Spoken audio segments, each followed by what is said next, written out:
শাড়ি কি করতেছেন আপনি?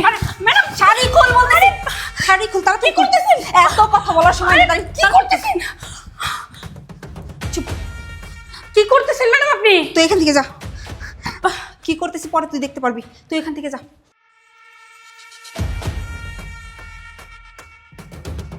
ম্যাডাম কি করতেছেন আপনি? চুপ কর তুই, তুই আমার সাথে আয়, আয় আমার সাথে।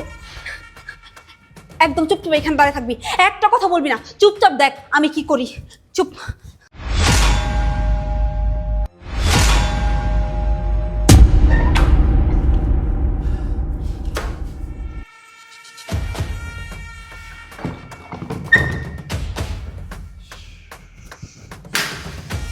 হাই যা, কি করো? তোমাকে না বলছি এত কাজ করবো না। হ্যাঁ, এত কাজ করলে তোমার এই নরম হাত যদি শক্ত হয়ে যায় তখন আমি কাকে ধরবো বলো তো? দেখো না, তোমার এই ম্যাডামকে আমার একটু সহ্য হয় না। তুমি দেখো কত সফট, কত নরম। আর তোমার এই ম্যাডামকে দেখলে না আমার শরীরের ভিতরে রাগে ঝিনঝিন করে। কি একটা মানে গায়ে খেয়াল, বুঝছো? তোমাকে বলছি না তুমি এত কাজ করবো না, তারপরে এত কাজ কেন করো? হ্যাঁ, এত কাজ করলে তোমার শরীর ভালো থাকবে না, তখন আমি কার সঙ্গে এনজয় করবো বলো? আজকে তোমার ম্যাডাম যখন শপিংয়ে গেছে না, আমি তখনই ভাবছিলাম অফিস থেকে আমি তাড়াতাড়ি বাসায় ফিরবো, বাসায় ফিরে তোমার সঙ্গে টাইম স্পেন্ড করবো, ঠিক আছে? তাছাড়া দেখো আমার ওই গায়ে খেয়া ওয়াইফটাকে না আমার একটু সহ্য হয় না। আর এদিকে এদিকে তুমি আমাকে পাত্তাই দাও না কেন? হ্যাঁ? কেন বলো তো? আমি কি তোমাকে কম ভালোবাসি? আমার কি বলো, আমার কোন জিনিসটার অভাব আছে? টাকা পয়সা, গাড়ি বাড়ি, ব্যাংক ব্যালেন্স, কোনো কিছু অভাব আছে? কোনো কিছু তো অভাব নাই। তাহলে আমাকে কেন পছন্দ করো না তুমি বলো তো? হ্যাঁ, আমি তোমাকে কতবার বলি যে যখন তোমার ম্যাডাম বাসায় থাকে না, চলো আমরা কোথা থেকে ঘুরে আসি, কোথা থেকে বেড়ায় আসি, তুমি কখনোই রাজি হও না। যখন বাসায় তোমার ম্যাডাম থাকে তুমি সারাক্ষণ আমার থেকে দূরে দূরে থাকো কেন? হ্যাঁ, তুমি তোমার ম্যাডামকে ভয় পাও? বলো, ম্যাডামকে ভয় পাও? ম্যাডামকে তো আমি ভয় পাই না, আমার ওয়াইফটাকে আমি একটু ভয় পাই না। আমি সবসময় তোমাকে ভাবি, আর রাতে ঘুমানোর সময় না তোমাকে ভাবি, তোমাকে ভাবি সবসময়। খাওয়ার সময়, বসার সময়, অফিসে যখন যাও না, সারাক্ষণ মনে হয় ওই যে আমার জানটা মনে হয় বাসায় এখন ওই করছে, বাসায় এখন এই করছে। কিন্তু তুমি তুমি আমার কোনো কথাই শোনো না কেন বলো তো? চলো, যা হওয়ার তা না অনেক হয়েছে। আজকে তোমার ম্যাডাম বাসায় নাই, ঠিক আছে? আজকে তোমার আর আমার মাঝে কেউ না, শুধু তুমি আর আমি, কেউ ডিস্টার্ব করবে না, ঠিক আছে? তুমি আর আমি দুজন মিলে অনেক সময় ধরে এনজয় করব, ঠিক আছে?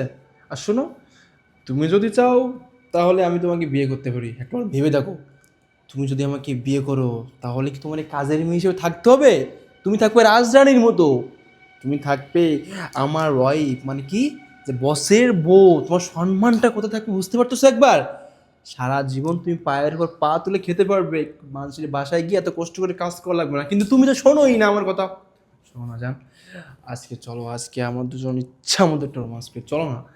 আমি বুঝলাম না, হ্যাঁ, আমি তখন থেকে বক বক করেই যাচ্ছি, বক বক করে যাচ্ছে, এদিকে তুমি তুমি কিছুই বলছো না। হ্যাঁ, কি হয়েছে বলো তোমাকে? এই করো, কি হয়েছে তোমার? হ্যাঁ? কি ব্যাপার? এই তুমি আমাকে মারলে কেন? আচ্ছা তুমি আবার আমাকে থাপ্পড় মারলে? এই, তুমি ভুলে গেছো আমি কে? ভুলে গেছো? মাই গুডনেস, এই সমস্যা কি তোমার? হ্যাঁ, তুমি কি ভুলে গেছো আমি কে আর তুমি কে ভুলে গেছো? হ্যাঁ, তুমি আমার বাসার সামান্য কাজের মেয়ে, ঠিক আছে? এটা তুমি ভুলে যাও না। তোমাকে একটু ভালোবাসছি না, এই জন্য তুমি আমার মাথায় চড়ে পড়ছো, তাই তো? আমার সাহস সম্পর্কে তোর কোনো ধারণাই নাই। আমি শুধু মারতে না, আরো অনেক কিছু করতে পারি। হারামজাদা। তুমি না শপিং করতে গেছিলে?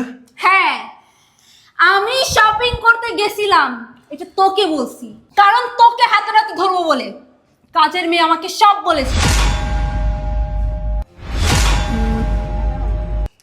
আপনার একটা কথা বলার ছিল। হ্যাঁ, কি বলবি বল। আসলে অনেক দিন যাবৎ বলবো বলবো করে কথাটা বলা হয়নি, কেমনি যে বলি। আরে এত চিন্তা করছিস কেন? কি হয়েছে আমাকে বল, সমস্যা নেই বল। ম্যাডাম, আপনি যখন বাসায় না থাকেন, বাইরে কোথাও যান, স্যার আমার দিকে বাজে নজরে তাকায়, কি? উল্টাপাল্টা কথা বলে। কি বলছিস তুই? তোর মাথা ঠিক আছে?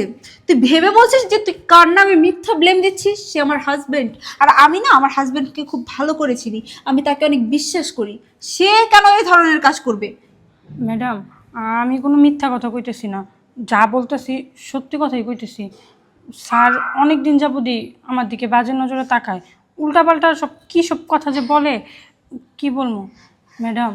আপনি আমারে রাস্তার থেকে তুলে নিয়ে আসছেন, আমি আপনার বাসায় অনেক দিন যাবত থাকি, ছোট বোনের মতন দেখেন আপনি আমারে, কখনো কাজের মেয়ের চোখে দেখেন নাই।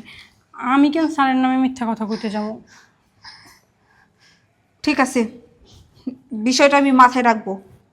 তবে শোন, তুই যে কথা বলছিস এই কথা যদি মিথ্যা প্রমাণিত হয় তাহলে তোরে যে আমি কি করব তুই ভেবেও পাচ্ছিস না। তোকে আমি ঘাড় ধরে এই বাসা থেকে বের করে দিব, কথাটা যেন মনে থাকে। যা, তুই কি তোর কাজ কর। আচ্ছা ঠিক আছে ম্যাডাম। কাজের মেয়ে যা বললো এটা কি সত্যি? বিষয়টা আমার যেভাবেই হোক জানতে হবে। C C C C C, আমি কখনো ভাবতেও পারি নাই যে তুই ঘরে এত সুন্দরী স্মার্ট বউ রেখে তুই সামান্য কাজের মেয়ের দিকে নজর দিবি। আরে কাজের মেয়ে না আমাকে অনেক আগেই বলেছিল তোর এই কুকীর্তির কথা, কিন্তু আমি ওর কথা বিশ্বাস করি নাই, কারণ আমি তোকে বিশ্বাস করতাম। আমার তোর প্রতি বিশ্বাস ছিল যে না, আমার স্বামী আর যাই হোক এতটা নিচে নামতে পারে না, আমার স্বামী আমাকে রেখে কিনা সামান্য কাজের মেয়ের দিকে নজর দিবে। কিন্তু আমি গত কয়েকদিন যাবত তোর দিকে খেয়াল করতেছি, তোর তো নজর ভালো না, তুই কাজের মেয়ের দিকে বারবার কোন নজরে তাকাস। আমি এতদিন ধান্দায় ছিলাম তোকে কবে আমি হাতে নাতে ধরবো। আমি মনে মনে প্ল্যান সাজাই যে এইভাবে এইভাবে আমি একটা প্ল্যান করে তোকে হাতে নাতে ধরবো, আর ঠিক আজকে সেইটাই করলাম। আর তুই আমার জালে ধরা পড়ে গেলি। এই, আমি তোরে কি কম দিছিলাম? হ্যাঁ, আমার মধ্যে কি কমতি ছিল? আমি কি তোরে ভালোবাসতাম না? হ্যাঁ, আমি কি তোরে ভালোবাসতাম না যে আমাকে রেখে তোর অন্য নারীর প্রতি আকৃষ্ট হওয়া লাগবো? আমাকে রেখে সামান্য একটা কাজের মেয়ের দিকে তোর কোন নজর দিতে হবে? আর তুই কি বললি ওরে? আমি গ্রাম থেকে উঠে আসছি, আমি গ্রামের গাইয়া খেত। এই, তোর এই কথা বলার সাহস হলো কিভাবে? আমার মতো একটা স্মার্ট মেয়ে তুই যে পাইছিস না, এটা তো সাত কপালের ভাগ্য। আমি গ্রামের খ্যাত নাকি তুই গ্রামের খ্যাত? তোকে আমি গ্রাম থেকে উঠায় শহরে এই বাসায় তোর জায়গা দিছিলাম, আমি তোরে বিয়ে করছিলাম, আর তুই তুই এখন আমাকে বলিস আমি গ্রামের গাইয়া খ্যাত? হ্যাঁ, আমার মতো একটা বউ সারা জীবন তপস্যা করলে পাবি তুই? তুই ছোট লোক না, এই জন্য তোর নজর সবসময় ছোট লোকের দিকেই যায়। তুই কি বললি? এই মেয়েটারে বিয়ে করে তারপর তুই তারা এই বাড়ির রাজরানী বানিয়ে রাখবি? আরে ফকিন্নির বাচ্চা, ছোট লোকের বাচ্চা, এই বাড়ি গাড়ি টাকা পয়সা কি তোর? হ্যাঁ, তোর বাবার। এই বাড়ি গাড়ি কার? আমার। কারে দিছে? আমার বাবা আমারে দিছে। এই টাকা পয়সা বাড়ি গাড়ির প্রতি না তোর বিন্দু মাত্র অধিকার নাই। হেই, আমার ভালোবাসায় কি কমতি ছিল? হ্যাঁ, কি কমতি দিছিলাম তোরে? তুই গ্রামে ছিলি, আমি তোর এই গ্রাম থেকে শহরে নিয়ে আসছি, তোরে ভালো একটা জীবন দিছি, তোরে আমি ভালোবাসতাম। আর তুই আমার সেই ভালোবাসা নিয়ে, আমার সেই বিশ্বাস নিয়ে আমার এইভাবে ঠকাইলি। সি সি সি সি সি, তোর জন্য, শুধুমাত্র তোর জন্য আমি আমার ফ্যামিলি ত্যাগ করছি, আমি আমার ফ্যামিলির অবাধ্য হয়ে তোরে বিয়ে করছি। আমারে তোরে বিয়ে করতে বারবার আমার পরিবার থেকে বাধা দিছিল, কিন্তু আমি কারো কথা শুনি নাই, আমি আমার মা বাবার কথা শুনি নাই, শুধুমাত্র তোর জন্য, তোরে আমি ভালোবাসতাম বলে। তুই যে এরকম না, শুধু কাজের মেয়ে না, আমাকে আরো অনেক মানুষ বলেছে, আশেপাশের অনেক মানুষজন না আমাকে বলেছে যে নেহা তুমি কোন মানুষটারে ভালোবাসে বিয়ে করছো, তার তো ক্যারেক্টার ঠিক নাই, তার তো চরিত্রে সমস্যা আছে। কিন্তু আমি তোর ভালোবাসায় এতটাই অন্ধ ছিলাম, এতটাই তোর প্রতি আমার বিশ্বাস ছিল যে আমি কোনো মানুষের কথা পরোয়া করতাম না। কারণ আমি সবসময় ভাবতাম যে আমি যেই মানুষটাকে ভালোবাসি, যেই মানুষটাকে আমি গ্রাম থেকে তুলে নিয়ে আসছি, যেই মানুষটারে আমি আমার কোম্পানিতে চাকরি দিছি, যেই মানুষটারে এত ভালো রাখছি, এত সুখে রাখছি, আমি যেই মানুষটারে এত ভালোবাসি, সেই মানুষটা আর যাই হোক কখনো আমার সাথে বেইমানি করতে পারে না। আর একটা মানুষ যদি একটা কুকুর পোষে, সেই কুকুরটাও তো তার মালিকের সাথে বেইমানি করে না। সেই কুকুরও বোঝে যে এটা আমার মালিক, আর তুই তো একটা মানুষ, তুই একটা মানুষ হয়ে কেমনে পারলি আমার সাথে এরকম বেইমানি করতে? আমারে যদি তোর ভালো নাই লাগে তুই আমারে বলতে পারতি, আমি তোর নিজের থেকে ডিভোর্স দিয়ে দিতাম। কেন করলি আমার সাথে এমন? কি ক্ষতি করছিলাম আমি তোর?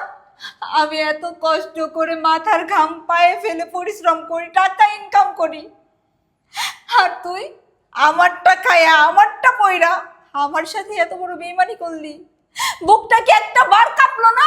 হ্যাঁ, এই কাজটা করার আগে কি একটা বার ভাবলি না যে আমার বউ আমারে কোথা থেকে উঠাই নিয়ে আসছে, আমি কোথায় ছিলাম আর কোথায় আসছি? আরে তুই তো একটা পাষাণ। যা করছিস ভালোই করছিস, তুই এখন এই মুহূর্তে আমার চোখের সামনে থেকে চলে যা। আমি তোরে আমার বাসায় আর দেখতে চাই না। নেহা, দেখো আমি আমি অনেক বড় ভুল করে ফেলছি, সেটা আমি বুঝতে পেরেছি। তুমি তুমি আমাকে বাসা থেকে বের করে দিও না। তুমি যদি আমাকে বের করে দাও, আমি কোথায় যাব, কই থাকবো, কি খাবো? নেহা, তুমি না আমাকে ভালোবাসো, প্লিজ নেহা। জাহান্নামে যাবি তুই। আর কি বললি? আমি তোকে ভালোবাসি। হ্যাঁ, আমি তোকে সত্যি অনেক ভালোবাসতাম আর সারা জীবন ভালোবাসবো, কিন্তু আমার এই বাসায় তোর আর কোনো জায়গা হবে না। আমি তোরে ভালোবাসি বলেই তো তুই আমার সেই দুর্বলতার সুযোগ নিয়েই এইগুলো করছোস। আমি কখনো তোর সন্দেহ করতে পারি নাই, কারণ তোর প্রতি যে আমার অন্ধের মতো বিশ্বাস ছিল। আমি তোর সাথে আর কোনো কথা বলতে চাই না। তুই এখন এই মুহূর্তে আমার বাসা থেকে বের হয়ে যা, নইলে আমি পুলিশ ডাকতে বাধ্য হব। নেহা প্লিজ, আমার মাফ করে দাও। আজকের পর থেকে এরকম ভুল কখনো হবে না, প্লিজ নেহা, আমার মাফ করে দাও। তোমার পা দোকান ধরে আমি, প্লিজ মাফ করে দাও না। Don't touch me, don't touch me. আমার গায়ে আর একটা বার টাচ করবি না তুই। আজকের থেকে আমি তোর কেউ না, আর তুই আমার কেউ না। আজকের পর থেকে আমি মনে করব আমি যাকে ভালোবেসে বিয়ে করছিলাম সে মারা গেছে। খুব শীঘ্রই তুই তোর ডিভোর্স লেটার পেয়ে যাবি। এখন আমার বাসা থেকে তুই বের হয়ে যা। আমার বাসার ত্রিসীমানায় যেন তোকে আর কোনো দিন না দেখি। তাহলে এই যে আজকে আমি তোকে ছাইরা দিছি, সেই দিন কিন্তু আর ছাড় পাবি না। সেই দিন আমি তোকে জেলের ভাত খাওয়াই ছাড়বো, কথাটা যেন মনে থাকে। Get out, please get out, please. Get out.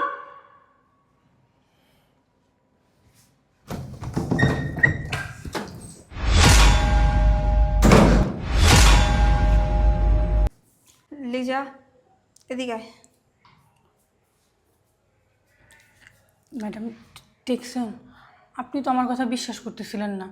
আমি তো আপনারা অনেকবার বলছি, আপনি তো আমার কথা শুনতেন না। দেখছেন, আমি মিথ্যা বলি নাই। আসলে আমারই ভুল রে। আমি ওই বেঈমানটারে বিশ্বাস করতাম। আসলে অনেক ভালোবাসতাম তো, এই জন্য ওর প্রতি আমার অনেক বিশ্বাস ছিল। আমি ভাবতাম যে আমার ভালোবাসার মানুষ এই ধরনের কাজ করতে পারবে না, কিন্তু আসলে সব মানুষকে এতটা বিশ্বাস করা উচিত না। ঠিক আছে বোন, তোর অনেক ধন্যবাদ রে। এই সত্যটা ধরতে তুই আমাকে অনেক সাহায্য করছিস। তুই যদি আমাকে না বলতি, তাহলে আমি ওর সত্যিটা কখনো জানতেই পারতাম না। সারা জীবন আমি ওকে অন্ধের মতো এইভাবে বিশ্বাস করে যেতাম। ওই যে একটা কথা আছে না, সত্যি কখনো চাপা থাকে না, কোনো না কোনোভাবে সত্যি একদিন না একদিন সামনে আসবেই। আচ্ছা ঠিক আছে, তুই গিয়ে তোর কাজ কর। আচ্ছা ঠিক আছে ম্যাডাম।